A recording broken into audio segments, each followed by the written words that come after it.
Phishing is the number one thing, and I've dealt with some big-time mercenary black hat hackers that do international work, from anybody from terrorist organizations to corporations, and they all say, all this stuff, you hear about all the vulnerabilities and firewalls and all that kind of stuff. It's all nice. They call it stocking stuffers. They're going after your users, and they're using AI to do it even more. Welcome to Future Fuzz, the digital marketing podcast. All right, welcome in. I'm Vince Quinn, and today we're talking about cybersecurity for marketers. And joining us for this conversation is Mike Rotondo. He is the founder of RITC Cybersecurity. Mike, welcome to Future Fuzz. Thanks, Vince. Thanks for having me on. Yeah, so obviously, cybersecurity, so many aspects that go into this. But before we really dive into the nuts and bolts of it, just give us a little bit of background of RITC, the kind of work that you do there. RITC Cybersecurity is a consultant company that focuses purely on cybersecurity. We don't do any hands-on, but we do everything from pen testing to security framework analysis to compliance analysis, which would be like SOC 2 or HIPAA or PCI or one of those. We do audit prep for SOC 2 audit. We deal with auditors. So it's a lot of compliance, but a lot of basic security. We provide vCISO functions, which is virtual CISO. So we will replace a company's cybersecurity shop or give them a cybersecurity shop if they don't have one. So got it. And with all of that, obviously, you're in this space, you're doing all this work all the time. And for all these businesses, right. I think a lot of times people don't really think about the vulnerability of what they're doing. They're just trying to get stuff done, right? Like everybody is slammed with doing a million things. Everybody, the mantra from everyone I talk to is, well, we're doing more with less. And so, sometimes that security aspect is something that can get put on the back burner. So just to start in sort of a larger sense here, generally, what are some of the ways that businesses tend to be vulnerable when it comes to cybersecurity, and how should we be thinking about this as marketers? The primary way is that there's a belief out there that because a piece of software is out there and it's on the internet and it's available, it is secure. And it's secure out of the package. And that's really one of the biggest faults I see, is that people believe that there's inherent security to software. The other one I see is that there's an inherent security to the cloud, and the cloud is really just somebody else's computer, and you have to secure that as well. So there's a lot of people that I hear it all the time. Oh, we're in the cloud. We're fine. No, actually you're not, but that's okay. We can fix that for you. So those are the two big things that I would hit marketing. Although on top of that, you're going to have business email compromise, which is going to be your end users are your most dangerous item that you're dealing with right now. Yeah. And that's the fascinating thing, right? Like from the marketing side, talking to different people in marketing, it's like, a marketing job is like 20 different hats at this point. Mm-hmm. So you're involved with so many different systems. There's a lot of departmental integration now. So your marketing people are tied to your sales team. And like when you're thinking about all of these different ways that you're accessing stuff, you might be sharing logins. It can really spiral in a major way pretty quickly when you step back and look at the bigger picture. So, from that vulnerability standpoint, then obviously a lot of ways people can be accessible to it. Like, what are some of the problems that you'll see then if the security is not in place? People aren't mindful of it. What are the kinds of problems you deal with? Oh well, all right. So you got cybersecurity criminals, bad actors out there that basically function as corporations. They actually have planning, strategy, R&D, and then they have people that actually execute the hacks. Wow. Yeah, I know it seems crazy. It's crazy, but that's how this functions. So they're out there testing software over and over and over again to see how and why they can exploit you and what value you may have. And here's the kicker that drives me crazy, is that people are like, well, I've got nothing anybody wants to steal. You don't know what they want to steal. It's not all data. It's not all credit cards. It's not all birth dates and social security numbers. Some of them just want to steal your compute power so they can mine Bitcoin. And it's as simple as that. They just want to be able to take 10 or 15% of your computer function, mine Bitcoin with it. So what they want, you'll never know. And that's the biggest concern, because their job, solely like any other corporation, is find ways to exploit people, and they exist. So there is nothing that's secure. Anything that's electronic can be hacked, from pacemakers to computers. Yeah. I've seen entire townships that have been hacked, like the local government and it's just like, we just can't do anything in this entire town because it's been hacked. Hospitals getting hacked. It's really genuinely alarming, like the scale of these things, where a single hack, just the havoc it can wreak. It's unbelievable. Oh yeah. Well, there used to be some honor among thieves in that they would keep hospitals off It was not allowed. When the ransomware as a service companies and the people that would sell the hacks would say, you can't use it on hospital, you can't use it on children, you can't use it on this, that, and the other thing. All those rules ended a while ago when they started attacking cancer research hospitals. Terrible. And so from one of the ways that I've seen, and part of the reason why I thought it was so, interesting and valuable to get you on. So I used to work at a radio station. This was a major station in a major city, part of a major company, and they got hacked. And I'm not sure. I would think it was a phishing scam is what happened. It was an email phishing scam, and they got into the system. But what happened was the hacker locked down all of the files in the company. And when you're thinking about a radio company and how much of a disaster this was, I mean, every single advertisement that plays on the air is an audio file that is in a system that's been recorded and edited. All of those files were locked down, which meant we had days, like consecutive days of no advertising to play. Which meant that, the money being lost, the way you have to make good on that down the line and recovering those files, recreating those files. I mean, the loss was just catastrophic. And this is because, probably one single email led people to get in the door and just take everything. That's the BEC compromises that we've been talking about. It's the phishing. Phishing is the number one thing, and I've dealt with some big time mercenary black hat hackers that do international work, from anybody from terrorist organizations to corporations, and they all say, all the stuff, you hear about all the vulnerabilities and firewalls and all that kind of stuff. It's all nice. They call it stocking stuffers. They're going after your users, and they're using AI to do it even more. They're building their own companies. They're actually AI pop-ups, got reviews, lives on LinkedIn, actual company, seems viable. So if you go and do your basic due diligence, you're not going to understand that this thing's really fake.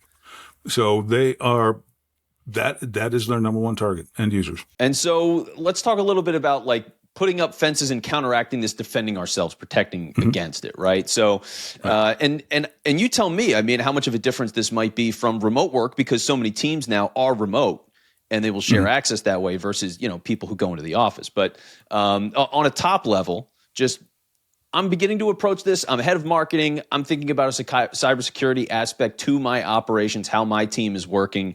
What are some of the things I should be considering? What things can I put in place? Well, the first thing you need to know is, let's say you own a marketing company. Okay. So you're the boss, you're making the decisions.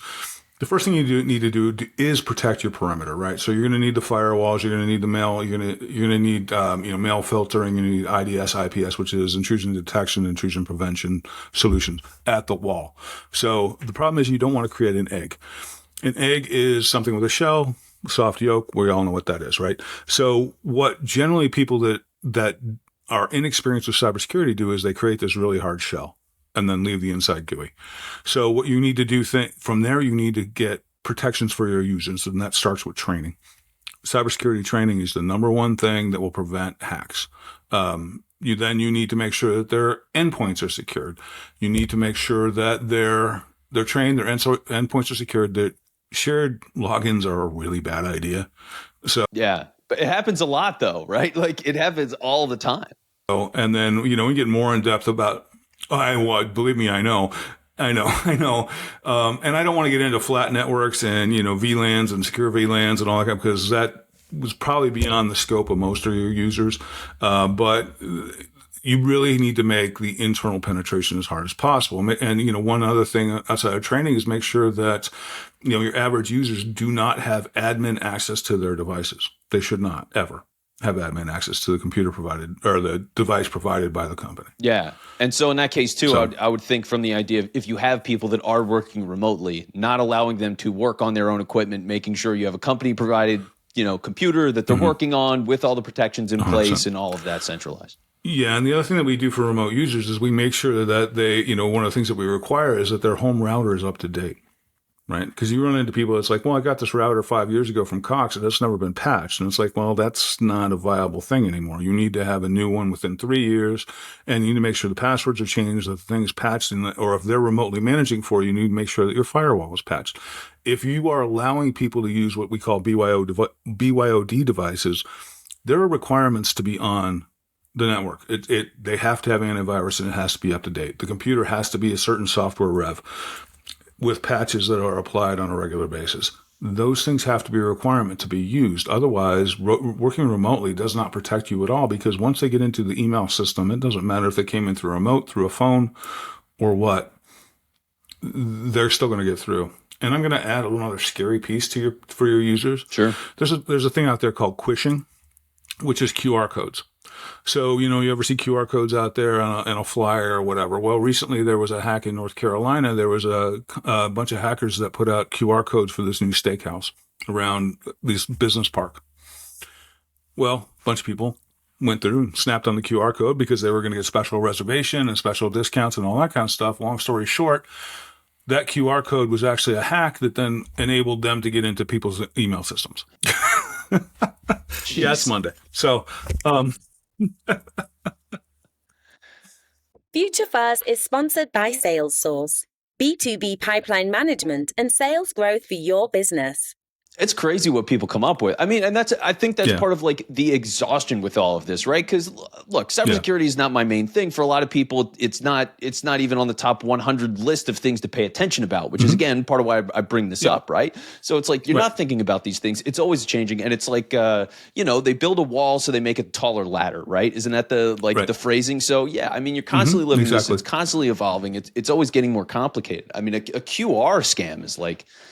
It's just mind-blowing that it keeps moving that way. So like because you mentioned training. I mean, what are some of the things then if you're talking to people that are on a team and you're trying to set some baseline ideas of like, all right, don't click these emails, you know what I mean? Like what are the kinds of things that people tend to need that training on the most? What's most urgent right now? Well, don't click on emails. Don't download attachments. Be careful where you're going to on a website. That those are the basic cyber hygiene things, right? But what you really want to do is actually get a serious cybersecurity training solution. There are a bunch of them out online that you can get that will actually do phishing simulations. Will actually do these kind of tests to train your users how to not click through. Okay. A few years ago, I was working at a bank and we created this thing called right around the holidays. We sent out a phishing email and it was for free Starbucks coffee, except we spelled Starbucks B-U-X, not B-U-C-K-S. It was a phishing hack. We got about 25% of the company, including some of the senior leadership. Oh my God. Yeah. Oh my God. You got to be careful.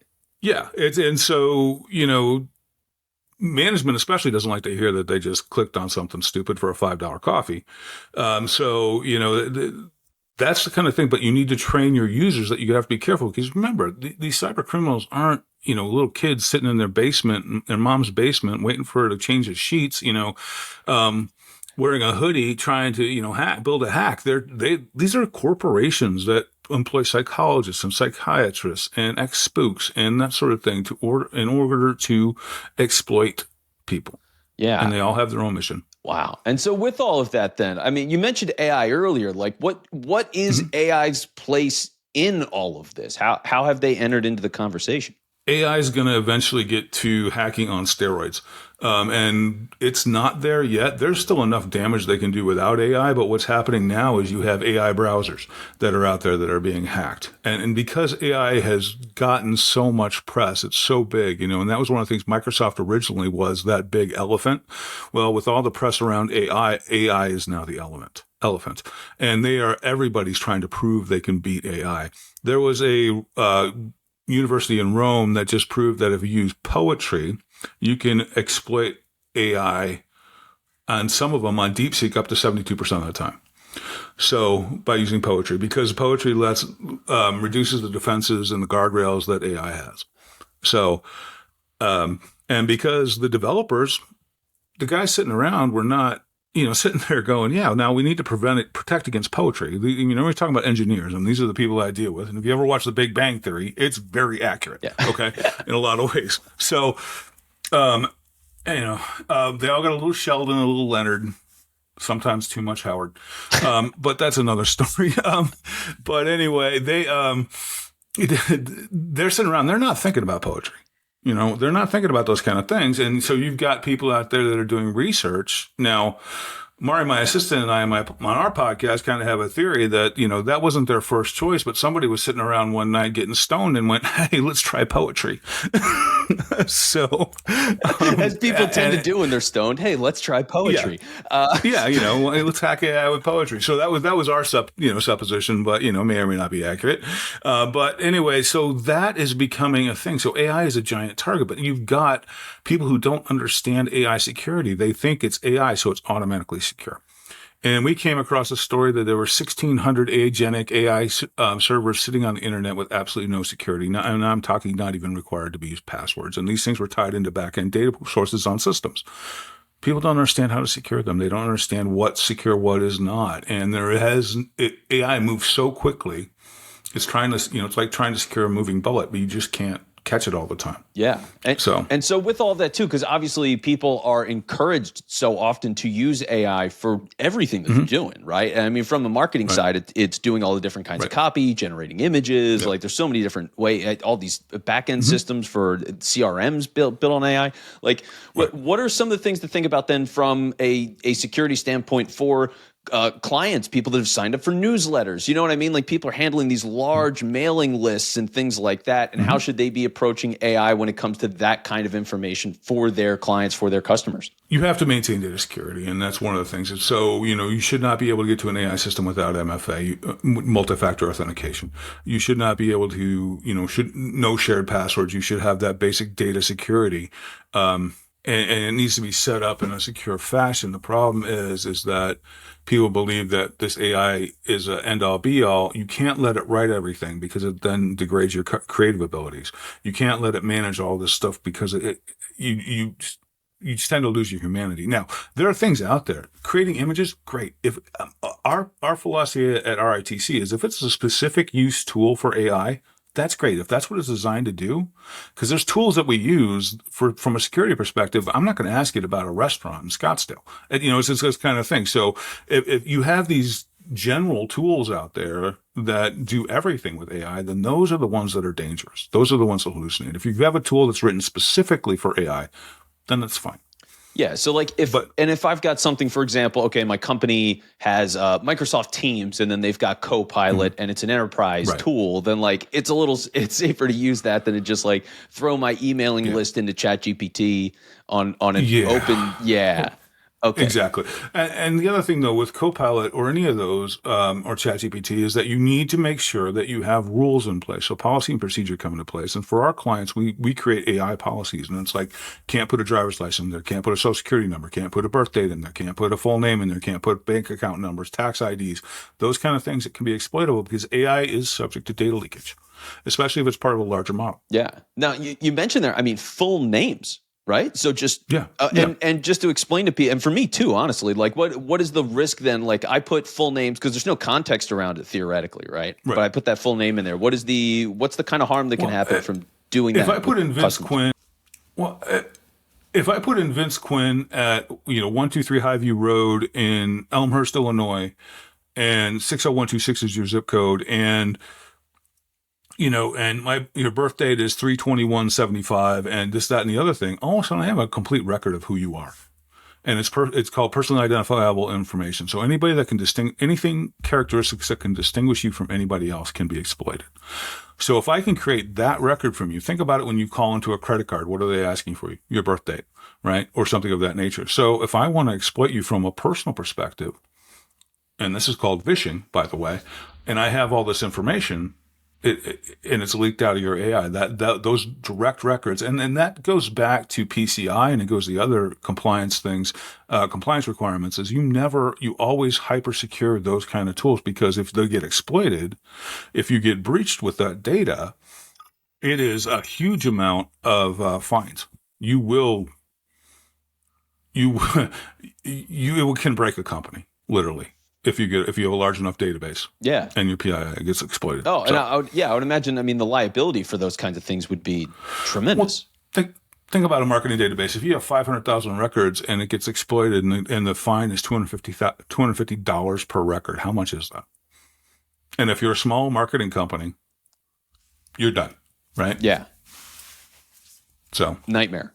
So absolute nightmare. You're done. Yeah. So, okay. Well, with all of this, Mike, obviously you're thinking about it all the time working in this space. You also have a show about it. So give people a little background on just what the podcast is about and how they can check out the show. We have the Ciphered Reality podcast. It's on Spotify, YouTube, I don't know, Amazon, iHeartRadio, a couple others.